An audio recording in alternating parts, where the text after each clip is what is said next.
I pulled over the car in the middle of the highway, put it in park, left my flashers on. I walked down that steep hill of thick grass. I felt the warm dirt press against my hands, slip under my fingernails. The barbed wire scratch across my back as I crawled onto the land. I walked across the field, letting the tall blades wrap themselves around my legs.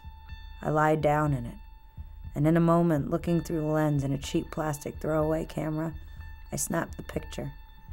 I can still see it when I close my eyes. I can still feel the sun against my back, filling me with light. Who I am and how I got here has been easy to forget at times, like a dream. I think I had a past, a life before this, but I'm not really sure anymore. I no longer have large goals on a large scale. I no longer do great work for great men. I take my pills, I cross them off. Another 20 down. 77 more to go to reach the end of another day. I will have another Rosef IV to do in the evening. 2 hours of hyperbaric oxygen treatment this afternoon. Then last but not least, I will need a final infusion of Avalox through the IV drip set up next to my bed. I spend my nights falling asleep to painkillers and reruns of Roseanne. I schedule HBOT around daily reruns of Beverly Hills 90210 on the Soap Network. There is one thing that no matter how exhausted I am, I always remember. Every push, every injection, every pill I must swallow is intersected by the same slideshow over and over again. I remember that day, that shower. Coming home from driving across the country for the 5th time from eastern Canada to California, I know where it was. My black car stopped on the side of the highway. I was there, lying in a field in southern Illinois, taking pictures of rotting cars and abandoned school buses being eaten by deep grass. I should have never gotten out of the car. I should have kept driving. The shower when I finally got home. I screamed as I tried to smack off the spider. In the blur of the water running over my eyes, it was holding on, and it wasn't a spider at all.